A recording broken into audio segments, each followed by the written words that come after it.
Great to be able to come together and celebrate fathers. Obviously, we understand that there are people here this morning. Maybe you're grieving. This is a first year for you because you've lost someone, and we of course want to speak healing and peace into that. I know that that's not an easy thing to go through. We also know that there are people here who did not have a great fathering experience, and one of the great things that we do find when we come into the Bible and we discover God for ourselves is that we do have a good Father, and He does not make mistakes, and He does not make errors, and He does not hurt us, and so we learn from the OG God, the Father. And so if you are there in that kind of a space, we do, it is horrible, obviously, what some people have to go through relationally with their earthly fathers. But we come into this place. One of the great things about Christianity is that we can walk alongside people and be fathers to people who are not our actual kids. Yeah? Yep, okay. Yep. One of the great things about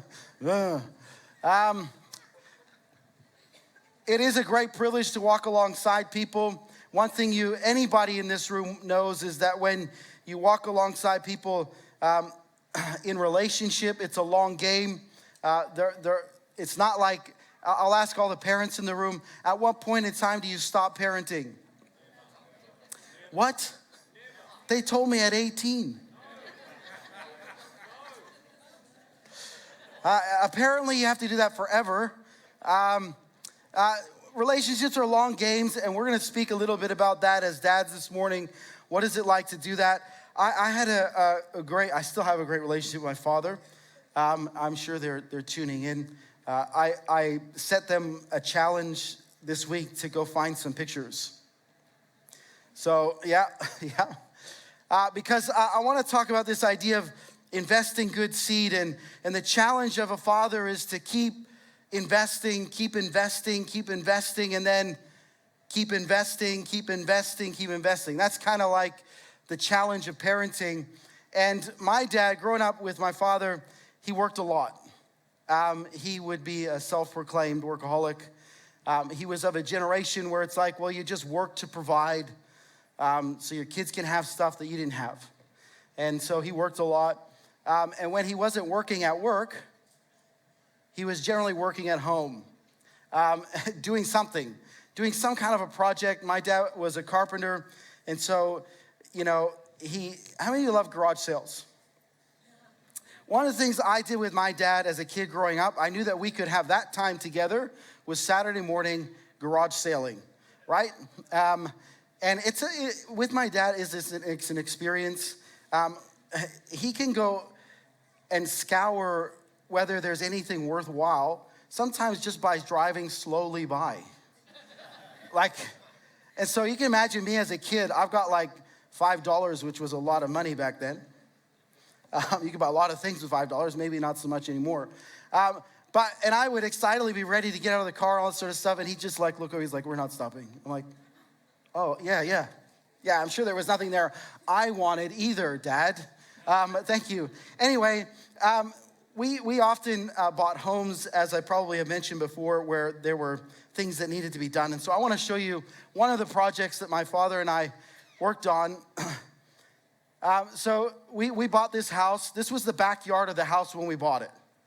All right? It was just, to my dad, it was like a blank canvas. Like, I could do so much with this. So that's what it looked like in that first picture. In this picture, and these are photos of actual photos, not taken with digital cameras, okay? So that's why it's blurry and small. Anyway, there's actually two of us digging that hole. I'm the one in the back. My dad's the one in the front. Anyway, let's go to the next picture. This is us building one of the sheds that we had on the property. I was testing the structure on the inside. My dad was up on the top, and that's what it looked like at the end, with a pond and decks and garden beds and all that sort of stuff. Now, I'd love to say I had a lot to do with the creativity of that, but really I was just a workhorse can move that soil there. But what I loved that time with my dad. I didn't get a lot of time with my dad, but I loved that time with my dad mostly. I loved it. I just loved, that's where I would hear his stories. That's where I would get that time. He would let me do things that were, I perceived to be dangerous, maybe negligent on his behalf, but he let me do them. I was a boy. I wanted to try it. Like, there's a saw, it cuts wood. Can I do that? And he's like, yeah, you can do that. No worries. Within reason, obviously, with all the safety precautions and goggles and sure, whatever. You can believe that if you want to believe that. But I highly valued that time. And whether my dad knew it or not, he was investing in me the whole time. Now, we were getting projects done. We were doing things that had other outcomes. One of the outcomes that was happening in me is that he was sowing things into my life all along the way, which I'm incredibly grateful for. Some very practical things like gardening, like being able to work with wood, but a great work ethic, what it means to give your best to something and not to do it half-heartedly, what it means to be proud of what you do, and if you're gonna do it right, then take your time, measure twice, cut once, And these are all things that I was learning along the way. My dad was investing and sowing seeds into my life, which I'm very grateful for. And I want to use this imagery of the sower. Jesus uses this in Matthew chapter 13, this idea of a sower. And while I understand that in this parable, Jesus is talking about sharing the gospel, and he does unpack it later on in the chapter, I want to talk this through because in a long relationship idea, you will have seasons of all of these various different kinds of soil. There will be seasons where the soil is great and rich and ready to receive. There will be other seasons where it's just like rocks. And I think as a parent, as a father, you have to understand that you are going to go through all of those seasons. You are not going to get a kid that's always good soil. Yep, dads, maybe you want to write that down. Maybe future dads, you want to write that down. You're never going to get a kid that's always receptive to everything that you want to say. How great would that be, dads? Super, that'd be fantastic. But that's not how that goes. So I want to talk through, well, how do you approach this long-term relationship idea with soil that will be changing from time to time? Well, the first is that we have to be generous. And this is one of the things, I've spoken about this before. In the story of the farmer, this parable, you see the guy just kind of throwing seeds around, it seems like it's ad hoc or he's not really paying attention. But really what he's doing is he's just being generous. He's just sowing generously. And I think as fathers, we need to understand that we have to be generous with our time when we have the time. Because we're not time rich. Yes, you do have to, you can't stay at home and say, well, I wanted to invest in my kids. Yes, well, you also want to have heat on at the house, and you want the internet's important to them. And so, you need to be able to purchase or pay for these things. So you actually do have to go to work. Is that a bad thing to go to work? And so we understand that you're not going to be time rich, but when you have time, be generous with it. And not just when your kids are tuned in, but even when they're tuned out, be generous with your time. Be generous with your stories. Be generous with sharing. Be generous even when they make fun of you. Because they will make fun of you. Right, kids? They do from time to time. Apparently some of the things that we do are not cool. Apparently, singing really loud in the car is not cool, or it depends what kids you're with. Apparently, being really loud at their school assembly is not cool, and that's why you do it. Yes, come on, dads. I'm just being generous, that's all I'm being. I'm just taking this to heart, being generous wherever I can, picking them up at school, honking the horn, making sure they know where you are, all that sort of stuff. That's just generosity, kids. Just doing our part. So we got to be generous. And can I tell you, dads, the hardest part about being generous is you're tired.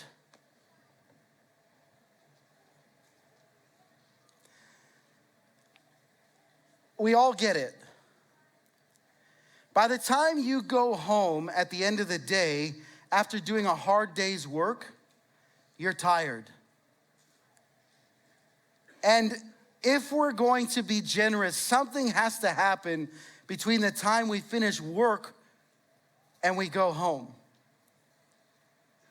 And believe me, please, I am not perfect. I do not get everything right. You can ask my kids. They're sitting right there. I'm sure they'd be happy to tell you. But something's got to happen in the car where I choose to enact this stuff. Because you're probably on a lot of days, dads, not going to feel like doing it. And that's just the honest truth. Fortunately, we serve a God who is always generous with us, who is always there when we call, yes?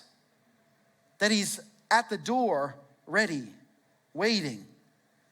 And so as dads, we have to make a choice. I want to, in faith, generously sow no matter what happens next. So don't base the sowing on the response. It's a choice to sow generously before. The second thing is this: not everything will land how you want. And I think this is where, as dads, we've got to manage our expectations. I don't know, as fathers, speaking to the fathers in the room, probably mothers too, have you ever had these moments where you really felt like you gave your kids some gold? Not like physically, there's plenty of those moments. But like where you really gave them a nugget of, gold, truth. This is like, I hope you're making note of this. And you share something with them, this big life lesson or something like that, and you just see it like a seed hitting a rock. Boo! Oh, glad we had this chat. Not everything is going to land how you want it to land. And we read this in the story, the sower is throwing all these seeds and it says, and the birds came in and ate them. Other seeds fell on shallow soil with underlying rock. The seeds sprouted quickly, but because the soil was shallow, but the plants soon wilted under the hot sun since they did not have deep roots and they died. Other seeds fell among thorns that grew up and choked out the tender plants. So sometimes you will throw really good, valuable seed and it does not land how you want it to land. And can we just be super honest, dads? Sometimes that hurts. Yes, kids, you heard me. Not my kids personally, but yes, kids. It hurts when you see good stuff and it's like, but we talked about this. Like you think, and if we're not careful, dads, we will take on hurt. We will take on frustration. We will get angry. And if we don't deal with those emotions, you know what happens? We get less and less generous. You'd be like, oh, no, well, we tried. I tried having that conversation with them 2 years ago. That didn't go over so well, so let's see how they make it on their own. That's going to be our new model. School of hard knocks. I think one thing we have to admit as any parent is that some things don't land as we want, and kids still make silly choices. And remember, we all did that, right? Lest we forget. We all did that. And so I think we've got to manage our hearts and say, well, I'm never going to let that stop me from being generous. At no point in time did the results stop the sower. Isn't that great news? That he just kept on sowing, kept on investing. And dads, can I tell you this? You have got to move past that hurt, the disappointment of seeing them make that same mistake again, and keep being generous. It's not easy, but it's certainly what was modeled for us. It's certainly how Jesus lived his life, and certainly how God the Father treats us with his grace, is that he continues to sow even when we have failed. Isn't that good news? And so as fathers or as parents, I believe that we're called into that space to deal with the disappointment, to deal with the hurt, to deal with all that sort of stuff, because not everything's going to land how you want. And so this last encouragement to everyone today is to just don't stop. Don't stop. Because some of it's going to land on good soil. Some of it is going to make all the difference in the world. Because of the quality of good seed, what you know is that if this does land well, this is a game changer for them. And we don't actually know the amount of fruit that can possibly come out of something that lands in really good soil. But the encouragement for us today is that if we keep sowing, some of it's going to land. Some of that good teaching is going to land. And the dividends that will be produced are hard to calculate. What it says next in the next verse is, still other seeds fell on fertile soil, and they produced a crop that was 30, 60, even 100 times as much as what was planted. And so here's the good news, is when you sow and invest good seed, what it can produce is off the charts. You don't know. But you also don't know when it's going to hit good soil either. And so you just got to keep going. You got to keep sowing those seeds. You've got to keep investing. You've got to keep believing in faith that at some stage of the game, this is going to make a difference. That all of the work, all the love that's being invested is going to pay off. And if we see that in the life of ourselves, if we remember somewhere along the way, those seeds actually germinated and produced some really good fruit. If you look at the story of the prodigal son, you think that dad sowed a lot of good seed, and that son made a lot of dumb choices. But one seed landed.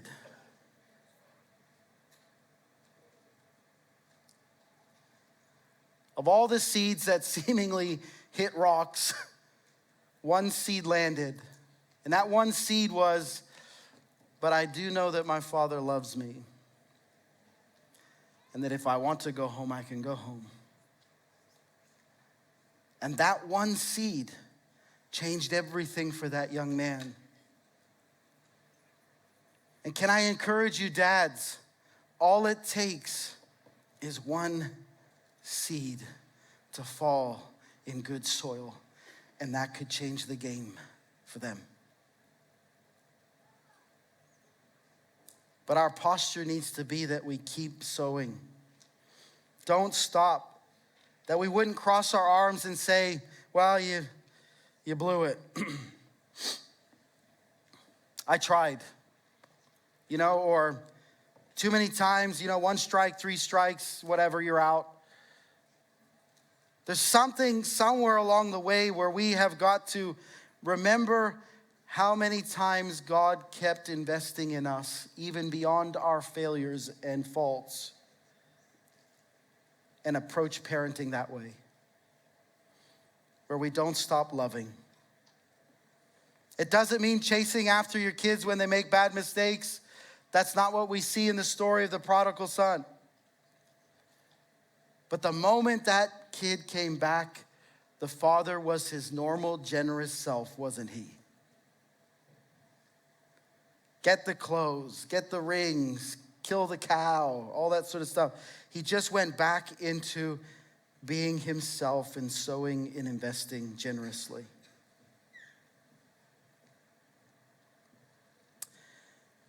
I appreciate very much what Aaron said this morning about dads. Our culture, we live in a very unique time in culture.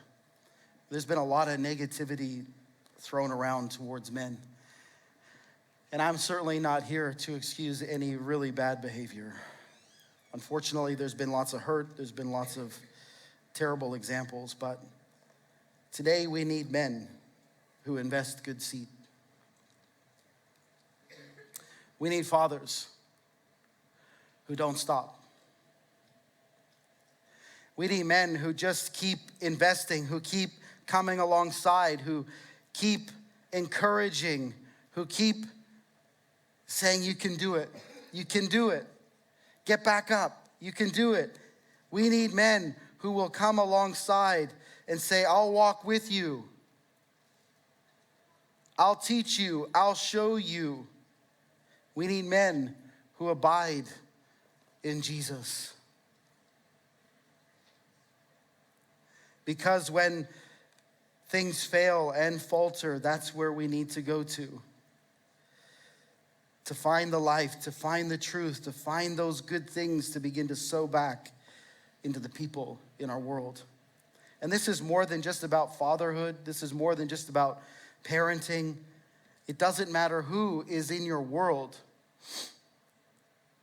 We need men who can do that and who will stand up and do that. I love this passage in Galatians chapter 6, verse 9, and it says, do not get weary in doing good. At just the right time, we will reap a harvest, a blessing, so don't give up. And I guess that's what I would love to say to every father that's here this morning. Don't give up. Don't stop. You can't delegate this. Don't abdicate this. Don't give it away. There is something that you add to this equation that other people can't add to this equation. There's something that you can offer your kids that other people can't. And believe me, other people are sowing seeds. Other things are investing into your kids' brains. They need to hear from you. They need to hear God in you. They need to hear not that you're perfect, but in our imperfections, God loves us. And if he can change me and transform me, then he can do that in you too. He can lead you, guide you. Let me show you what he's done in my life. If you're here this morning and you're a dad and you've been hurt,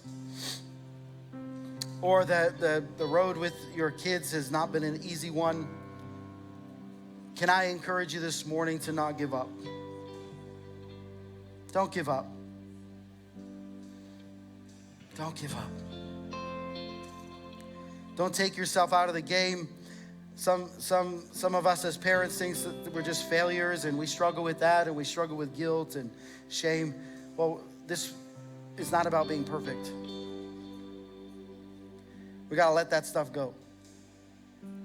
We got to bring that to the Lord. Say, God, I know that I'm not perfect. God, forgive me, but I want to do this well. I want to have good things to sow in the lives of my kids.